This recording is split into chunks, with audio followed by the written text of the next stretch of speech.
Olá pessoal, eu sou o Eculica, o Soma, economista. Estou aqui no Cimetro Talks para falarmos um pouco sobre a questão da subida da taxa de câmbio, que é um problema que tem pairado na nossa economia e tem impactado na vida das famílias e não só.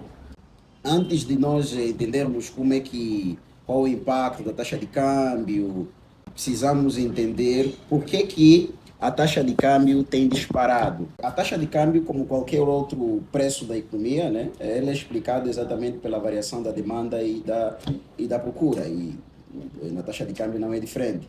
Então, o que acontece é que de algum tempo para cá, o que nós temos assistido é que o preço do petróleo tem caído. Se vocês, por exemplo, observarem em 2012, em junho, o preço inclusive tinha atingido 120. Hoje ronda aí nos 73, 76. Então, essa queda do preço do petróleo tem feito com que as receitas petrolíferas tenham caído consequentemente, as receitas cambiais ou as divisas aqui, a oferta de divisa também tem caído, porque 80% das nossas receitas cambiais é proveniente das receitas petrolíferas. Então, nesse primeiro trimestre, por exemplo, no primeiro trimestre desse ano, as receitas petrolíferas caíram 30%. Isso, obviamente, é uma queda muito grande, que fez com que as receitas, obviamente, caíssem. Mas outra variável que também tem feito com que a oferta diminua é também a pouca ou nenhuma intervenção por parte do governo no mercado cambial, porque se nós observarmos, o governo interviu muito no quesito do mercado cambial, ofertando a moeda, mas esse ano, com a questão da dívida, né, porque quando nós temos uma dívida muito alta, não é? E nós precisamos, por exemplo, esse ano, pagar o serviço da dívida em torno de quase 10 milhões de dólares que nós teremos que pagar. E lembrando que a dívida pública em Angola, 80% é externa. Se ela é externa, significa que tem que pagar em divisa.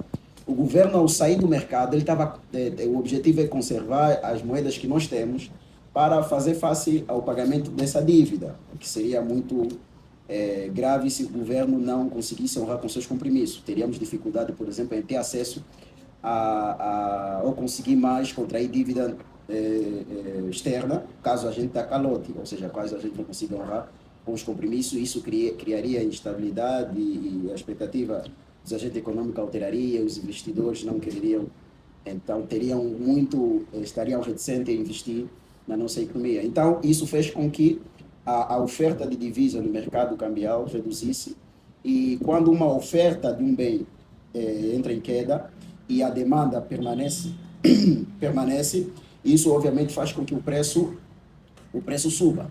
É isso que aconteceu. Então, a taxa de câmbio tem disparado por causa dessa questão, né? A oferta caiu drasticamente. E o BNA, né, devido a esse fato, ele tem tomado algumas medidas para conseguir mitigar este problema. Mas as medidas que ele tem feito, obviamente, são medidas paliativas para o problema em questão. Como eu gosto muito de dizer, né, eu já escrevi esse texto na minha página, sobre a questão de que esses problemas de taxa de câmbio, taxa de inflação, taxa de desemprego, são tipicamente conjuntural, ou seja, são problemas circunstanciais ou de curto prazo.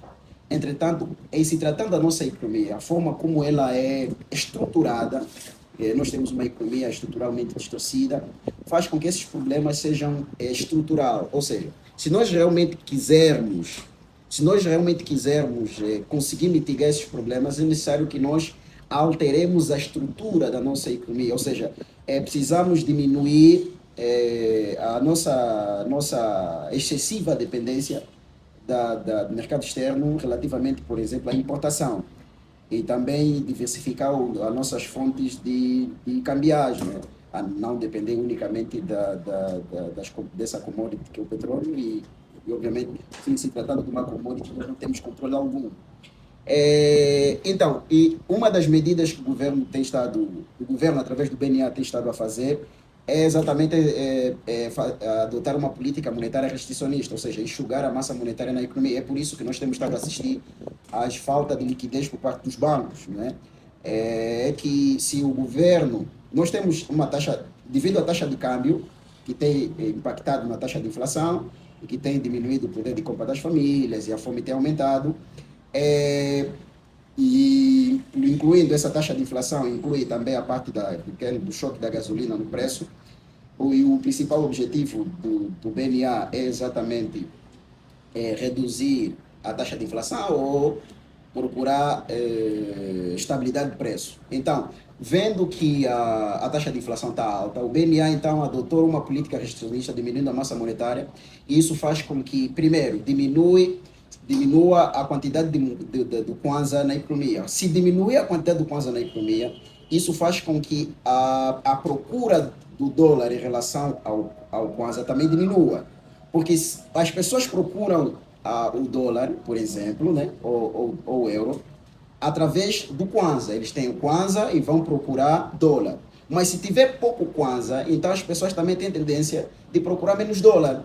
Se procurarem menos dólar, vai fazer com que, se a demanda reduzir, faz com que a taxa de câmbio reduza, por um lado. E por outro lado, quando as pessoas, quando a quantidade da massa do Kwanza reduz, a tendência é que a gente também compre menos bens na economia, não é? Porque as pessoas têm pouco dinheiro no bolso, isso faz com que as pessoas comprem menos bens. Se comprarem menos bens, a demanda de bens, né, alimentares e por aí fora, também reduz. Se diminuir a demanda, isso faz com que a inflação reduza. Ou seja, o objetivo é reduzir a inflação, reduzir a taxa de câmbio e reduzir a demanda de bens, essas duas variáveis, para impactar na taxa de inflação, de modo que a pressão inflacionária reduza. Como um dos meus amigos, por exemplo, utilizou, aqui a taxa de câmbio tem muito, aqui a taxa de inflação tem muito esse ato especulativo.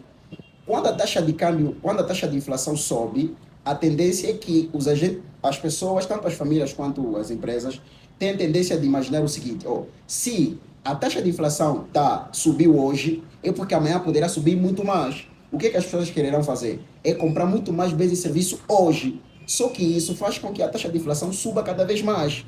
É essa tendência que o BNA está a procurar reduzir, fazer com que não haja o comportamento especulativo por parte dos agentes econômicos. Então, tem adotado essa política restricionista, que é reduzir a massa monetária na economia, reduzir o Kwanza, e algumas medidas administrativas ou normativa que o governo tem feito o quê? E uma das coisas que as pessoas têm estado a perguntar é se por acaso, por que não usa as reservas? Essa é que é uma questão que quer, mas é que uma das questões que as pessoas normalmente têm feito.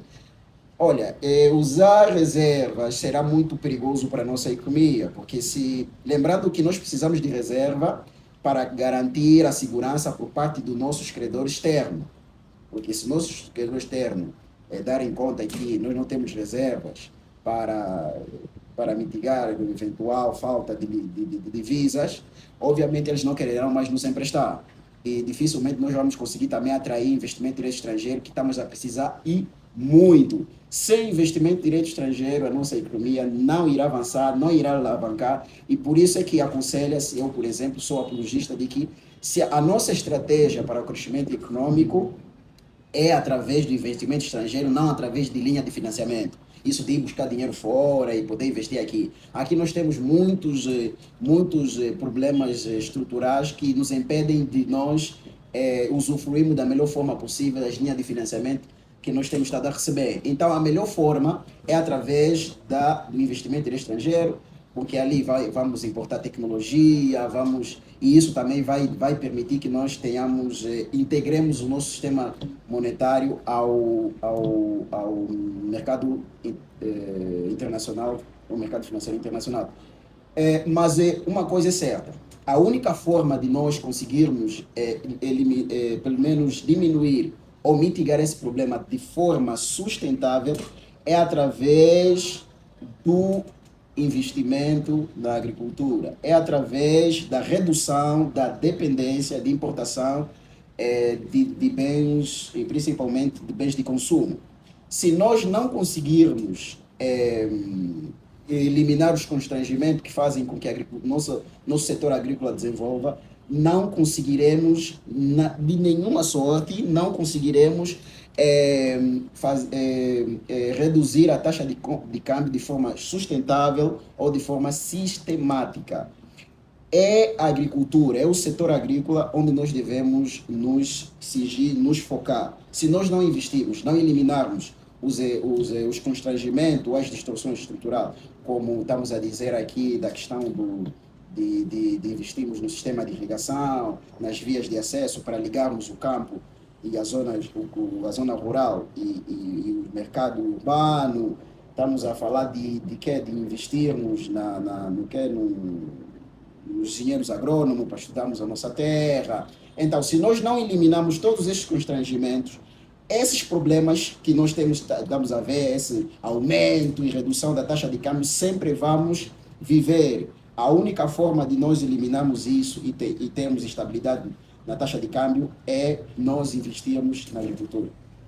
Relativamente à subida do preço do combustível, né, que também é um dos problemas que as famílias, as empresas têm se debatido, né? Na verdade, o preço do combustível, aqui estou falando no cômputo geral, de combustível, né, gasolina, gasóleo e tal, no mercado internacional ronda aí nos 533 kwanza, se nós convertermos em kwanza, ronda ali nesse preço. E normalmente, nós temos pagado, antes de termos retirado as subvenções, 160. Isso significa que a diferença, o diferencial, é o governo que tem estado a subvencionar, de modo que nós compremos o combustível a um preço mais baixo. Obviamente, esse tipo de subvenção, ela é insustentável na medida em que, primeiro, pelo fato de que a Sonangol, né, que tem estado a suportar, que é uma delas que tem estado a suportar esse custo, nessa situação, uma empresa assim não consegue subsistir. É necessário isso é como se tivesse digamos, oferecer uma parte do seu próprio produto. Então, qualquer empresa não sobrevive dessa forma. E as subvenções, como nós temos estado a conversar, né? Penso que em 2002, que as subvenções rondaram em 80%, né? 80% daquilo que nós temos gastado na educação e na saúde. E isso significa que a quantidade de subsídio ou valores que nós temos gastado nas subvenções dos combustíveis devíamos ter utilizado, por exemplo, para construir mais escolas, para construir mais hospitais, para comprar mais medicamentos, ou investirmos, por exemplo, num outro setor que nós pensamos que é muito mais produtivo em relação aos combustíveis. E um dos quesitos, uma das coisas que fez com que a gente reduzisse o subsídio é reduzir as subvenções, não foi retirado totalmente, porque ainda estamos a pagar 300, ainda nem o preço real, né? Nem o preço do mercado que nós estamos a pagar. E o objetivo é reduzi-lo até 2025, né? Para reduzir todas as subvenções. Mas ainda assim, o governo tem estado a subvencionar. Então, esse é o aumento da gasolina, né? Saída de 160 para 300, tem estado a encarecer os custos operacionais das empresas. Aqui a maioria das empresas ainda funciona com giradores, né, como utiliza os giradores como energia alternativa, assim como os tanques. Inclusive os tanques também tem aquelas bombas, né, para retirar a água e também precisa de gasolina. Então isso aumentou o custo da gasolina por parte das empresas. E as empresas, quando os custos aumentam, as empresas têm tendência de repassar esses custos aos preços. É por isso que a inflação tem subido de uma forma drástica, porque tem estado a receber dois impactos, né? Tanto da gasolina, que aumentou o custo de produção, tanto da taxa de câmbio, que encareceram os produtos importados. Lembra que aqui a matéria-prima que nós utilizamos para produzir, nós importamos, e aqui a maior parte temos mais temos mais armazéns do que propriamente a indústria. Então os armazéns normalmente importam os seus produtos para vender aqui. Então os produtos que eles importaram, quando a taxa de câmbio sobe, quando eles importam, como eles importam, quando a taxa de câmbio sobe, significa que os produtos que eles importam também o preço subiu, se nós compararmos, se nós relacionamos em kwanza. Isso eles fazem com que dado que a taxa de câmbio subiu, eles repassam também no preço. Então, por isso é que os preços subiram bastante. Ou seja, temos a gasolina e temos a taxa de câmbio impactando os preços. Daí que a inflação tem estado a subir muito. Então, aí é aí que então, o BNA tem estado a tentar mitigar isso, até obrigar, fazer com que os bancos não tenham liquidez só para conseguir minimizar o impacto da taxa de câmbio e da gasolina no preço. Então a solução passaria mesmo pelo investimento ao setor agrícola. Olha, é aí o aumentar a taxa de juros já não é uma medida sustentável. Não, não é uma medida sustentável, porque você aumenta a taxa de juros, é aquilo que você aumenta a taxa de juros para tentar então conter mitigar o que é a taxa de câmbio, de modo que consigas impactar a taxa de inflação, né, para reduzi-lo. Mas você aumenta a taxa de juros. Só que se você aumenta a taxa de juros, você faz com que o investimento no setor agrícola também, você aumenta os constrangimentos do investimento no setor agrícola. Então, os agricultores terão dificuldade em investir porque a taxa de juros está muito alta.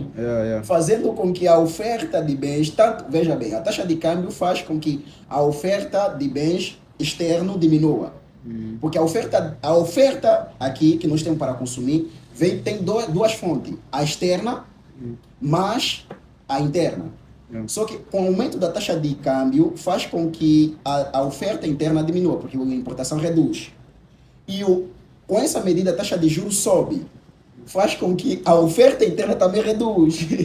Então é por isso que muitas vezes nós temos evitado a ver que o governo muitas vezes adota determinada política e às vezes o impacto tem um efeito contrário. Exatamente por causa disso, por causa dos efeitos colaterais que a política do governo muitas vezes tem. Então, ceteris paribus não existe, manter constante as outras variáveis não existem. Então, quando você adota uma política, não consegues manter constante as outras, então mexe numa e as outras também se movimentam. Mas a única forma de nós mesmo eliminarmos isso de forma sustentável, nós investimos fortemente na agricultura, no setor agrícola. Dicas finais e um conselho para o povo, a população. Exatamente. As dicas finais que eu posso aconselhar as pessoas é assim, primeiro é manter a calma, porque estamos a ver muita gente no Facebook a dizer que não, isso aqui é melhor tirar o vosso dinheiro no banco, porque os bancos vão falir. Não, isso não é verdade, fiquem calmos, isso não tem nada a ver. Nenhum banco vai falir, isso, fiquem calmos, isso é apenas uma medida para conseguirmos, é uma medida pontual, né, para conseguirmos mitigar essa situação, mas depois isso vai voltar ao normal. E aconselho às pessoas, nesse exato momento precisamos manter a calma no sentido das nossas despesas. É preciso esperar um bocadinho. Nos próximos períodos, obviamente, haverá maior impacto da política do BNA na taxa de câmbio, ou seja, muitas vezes o que acontece? Quando a taxa de câmbio sobe, a taxa de inflação sobe, a pessoa tem tendência de comprar muito mais hoje, certo? Então isso tem tendência de a inflação subir ainda mais. Então é preciso que as famílias tenham bastante calma e que aquela pessoa que planeou em comprar algo, espera um pouquinho mais, né? Alguns meses. Se quer importar e planeja importar algo, espera só alguns meses, a taxa de câmbio poderá reduzir, obviamente poderá reduzir, não tem como. Nós precisamos, porque isso vai nos obrigar mesmo a adotar determinadas medidas que fará com que a taxa de câmbio diminua. Então, outra coisa é que não ouvi muito das pessoas que